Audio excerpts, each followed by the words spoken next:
Welcome friends. आज हम practice करेंगे डू या डज से शुरू होने वाले क्वेश्चंस की। इंग्लिश में ज्यादातर हम लोग क्वेश्चन बनाने के लिए डू या डज लगाते हैं शुरू में, सब्जेक्ट से पहले। सब्जेक्ट यानी कि कर्ता जो काम कर रहा हो। जैसे कि एग्जाम्पल देखें, यू स्पीक स्पेनिश, ये एक अफर्मेटिव सेंटेंस है सिंपल प्रेजेंट टेंस में। अगर आप नहीं जानते कि अफर्मेटिव सेंटेंसेस क्या होते हैं तो प्लीज लिंक देख लीजिएगा, आप समझ जाएंगे। यू स्पीक स्पेनिश एक सिंपल अफर्मेटिव सेंटेंस है, ठीक है। तो इसमें हम डू लगा देंगे यू से पहले, क्योंकि यू सब्जेक्ट है ना, काम कर रहा है, बोल रहा है स्पेनिश। इससे पहले जब हम डू लगा देंगे तो क्वेश्चन क्या बन जाएगा? Do you speak Spanish? क्या तुम स्पेनिश बोलते हो? दूसरा एग्जाम्पल देख लो, you go to school, right. अब सीधे से डू लगा दो यू से पहले, तो क्या बन गया? Do you go to school? क्या तुम स्कूल जाते हो? जब हम डू लगाते हैं एफर्मेटिव सेंटेंस के बिगिनिंग में उसको क्वेश्चन बनाने के लिए, तो ये भी जानना जरूरी है कि डू लगता कब है। डू सिर्फ तब लगता है जब सब्जेक्ट यानी कि जो काम कर रहा है, कर्ता, वो क्या हो? फर्स्ट पर्सन यानी कि आई। सेकेंड पर्सन कौन है? तुम, यू, एंड वी प्लूरल है और दे प्लूरल है। तो इन चारों के साथ आई, यू, वी एंड दे, ठीक है, इन चारों के साथ डू लगता है इनसे पहले और क्वेश्चन बन जाता है, ठीक है। लेकिन जब सब्जेक्ट थर्ड पर्सन सिंगुलर हो, थर्ड पर्सन सिंगुलर कौन होता है? थर्ड पर्सन हो गया ही, शी एंड इट, ठीक है, और सिंगुलर हो गया अकेला अकेला, he, she and it. Third person singular होता है तो क्वेश्चन फॉर्म बनता है डज लगाकर। अब डज लगेगा शुरुआत में इनसे पहले, एक एफर्मेटिव सेंटेंस से पहले। एग्जाम्पल देखते हैं। सेंटेंस है he speaks Spanish, affirmative sentence है, राइट। अब क्योंकि सब्जेक्ट जो है ही, एक तो थर्ड पर्सन है, ऊपर से सिंगुलर है, तो स्पीक के साथ क्या लगा हुआ है? एस। ये रूल है ना कि सिंपल प्रेजेंट टेंस में जब थर्ड पर्सन सिंगुलर होता है तो वर्ब यानी कि क्रिया के साथ क्या लगता है? एस या ई एस। सिंपल सा एक रूल है ये, इसको याद करना पड़ता है। तो अब इसको क्वेश्चन बनाने के लिए हम ही से पहले डज लगा देंगे। डज ही स्पीक स्पेनिश, और स्पीक का जो एस लगा हुआ था वो गायब हो चुका है क्वेश्चन फॉर्म में, क्योंकि वो कहां आ गया है? देखो, वो डज में आ गया है, राइट। तो डज ही स्पीक स्पेनिश बन गया क्लियर। डू और डज ये कब नहीं यूज होते हैं? किन वर्ब्स के साथ नहीं यूज होते हैं? मॉडल वर्ब्स के साथ। मॉडल वर्ब्स होते हैं मे, माइट, कुड, शुड, वुड, ये सब मॉडल वर्ब्स हैं। इनके साथ डू या डज नहीं यूज होते हैं। या जब वर्ब टू बी हो, टू बी, इसके साथ भी डू या डज नहीं यूज होते हैं। तो आइए देखते हैं कुछ एग्जाम्पल्स।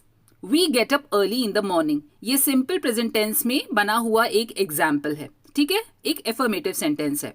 अब we get up early in the morning, इसका मतलब है हम सुबह जल्दी उठते हैं। क्वेश्चन फॉर्म बनाने के लिए डू लगा दो वी से पहले। अभी हमने पढ़ा था कि डू कहां कहां लगता है? आई, यू, वी एंड दे के साथ डू लगा दो, सीधा से क्वेश्चन बन गया। Do we get up early in the morning? क्या हम रोज सुबह जल्दी उठते हैं? ठीक। नेक्स्ट है my father goes to gym every day. अब इसमें आप बताइए माई फादर क्या है?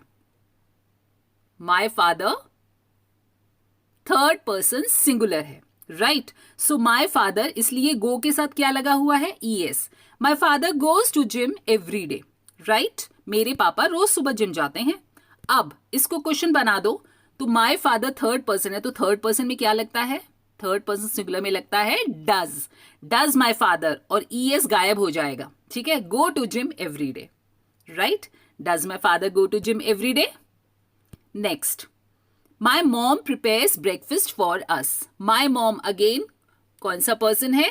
थर्ड पर्सन और सिंगुलर, इसलिए प्रिपेयर के साथ ई एस लगा हुआ है एक सिंपल प्रेजेंट टेंस के एफर्मेटिव सेंटेंस में। लेकिन जब ये क्वेश्चन बनेगा तो क्या लगेगा इसमें? डज। डज लगेगा माई मॉम से पहले, तो does my mom prepare breakfast for us, does लग जाएगा। और जो वर्ब का एस है यानी कि प्रिपेयर का एस है वो गायब हो जाएगा, क्योंकि वो कहां आ गया है? डज में आ गया है, right. So does my mom prepare breakfast for अस? क्या मेरी मम्मी हमारे लिए नाश्ता बनाती है? आई डोंट लाइक फ्रूट्स, मुझे फल पसंद नहीं है। अब आई है तो क्या लगेगा? डू लगेगा। डू आई लाइक फ्रूट्स, क्या मुझे फ्रूट्स पसंद हैं? Next, my brother goes to school. My brother कौन सा पर्सन है? थर्ड पर्सन और सिंगुलर, इसलिए गो के साथ क्या लगा हुआ है? ईएस। वर्ब के साथ ईएस लगा हुआ है। किसमें? सिंपल प्रेजेंट टेंस के अफर्मेटिव सेंटेंस में, सिंपल सेंटेंस में। अब मेरा भाई स्कूल जाता है, इसका क्वेश्चन क्या बनेगा? माई ब्रदर से पहले क्या लगेगा? डू या डज? बताइए। डज लगेगा।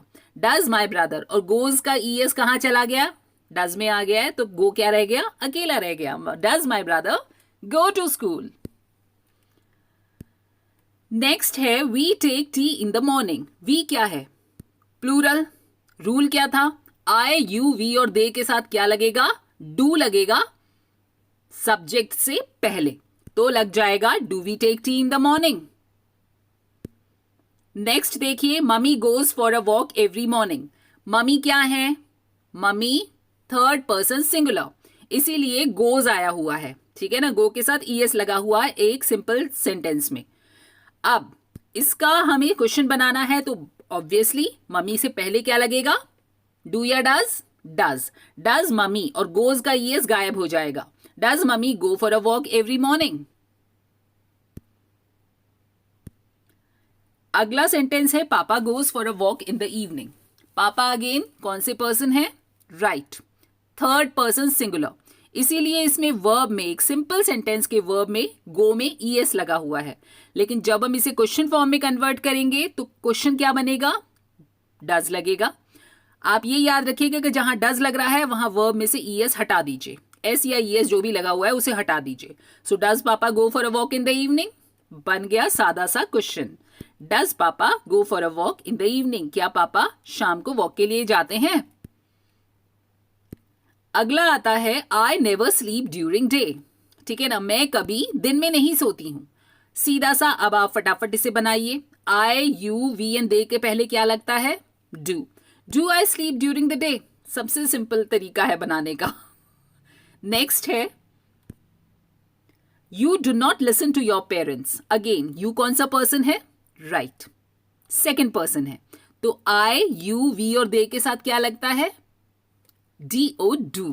Okay, do you listen to your parents? क्या तुम अपने पिता की बात सुनते हो, माता पिता की बात सुनते हो? Do you listen to your parents? You do not listen to your parents. Nowadays children do not want to divert their attention from social media. ठीक है ना, आजकल बच्चे सोशल मीडिया से अपना ध्यान नहीं हटाना चाहते। अब nowadays children, children क्या है? Children do not want, right? Children एक प्लूरल है ना, तो देखिए क्या बनता है? Do the children want to divert their attention towards the social media?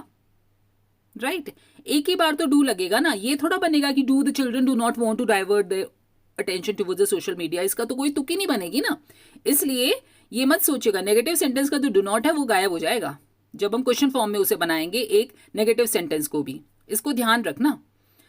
जैसे कि I do not want fruits, तो क्वेश्चन क्या बनेगा? Do I want fruit?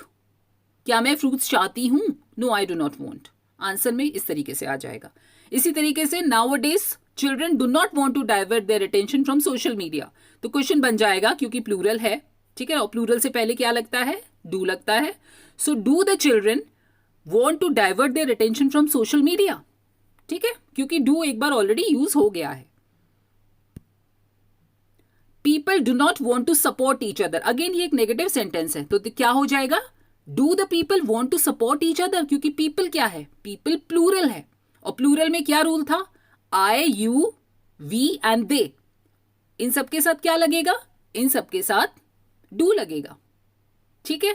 और डज सिर्फ किसके साथ लगेगा? ही, शी, इट के साथ। ये तो सिंगुलर है तीनों और थर्ड पर्सन है, बाकी प्लूरल्स के साथ डू लगेगा। So do not negative sentence है ये, लेकिन जब हम इसका क्वेश्चन बनाएंगे तो डू नॉट भी गायब हो जाएगा। तो क्या बना हमारे पास? Do the people want to support each other? Seema never tells a lie, again एक नेगेटिव सेंटेंस है ना, नेवर, तो सीमा थर्ड पर्सन है, ये भी ध्यान रखिएगा। तो क्या लगेगा? Does Seema tell a lie? Does Seema tell a lie? I hope आप समझ गए हैं ना क्या ट्रिक है इसके पीछे। कि नेगेटिव सेंटेंस में जो डू नॉट है वो गायब हो जाता है। बाकी रूल वही है कि सब्जेक्ट आप देखो, सब्जेक्ट अगर आई, यू, वी और दे है तो डू लगेगा, और सब्जेक्ट सिर्फ अगर सिंगुलर है, ही, शी, इट और थर्ड पर्सन है तो डज लगेगा। Next is stars twinkle at night. Stars क्या है? प्लूरल है, तो do the stars twinkle at night. His grandmother tells stories. His grandmother, क्या है his grandmother? His grandmother अकेली है ना, एक दादी है ना, तो ये क्या बन गया? ये हो गई थर्ड पर्सन और सिंगुलर। तो क्या लग जाएगा third person singular? He, she, it, your mother, your father, your grandmother के साथ डज लगेगा। So does his grandmother tell stories. Tells का एस कहां भाग गया? डज के अंदर। Does his grandmother tell stories या does her grandmother tell stories. I brush my teeth twice a day. I है, I, you, we और they के पहले क्या लगता है? Do. तो बताओ, फटाफट क्वेश्चन बना दो। Do I brush my teeth twice a day? क्या मैं अपने दांत 2 बार साफ करती हूं? नेक्स्ट देखो, I pray to God before sleeping. I, ठीक है ना? I pray to God before sleeping. Do I pray to God before sleeping? Right?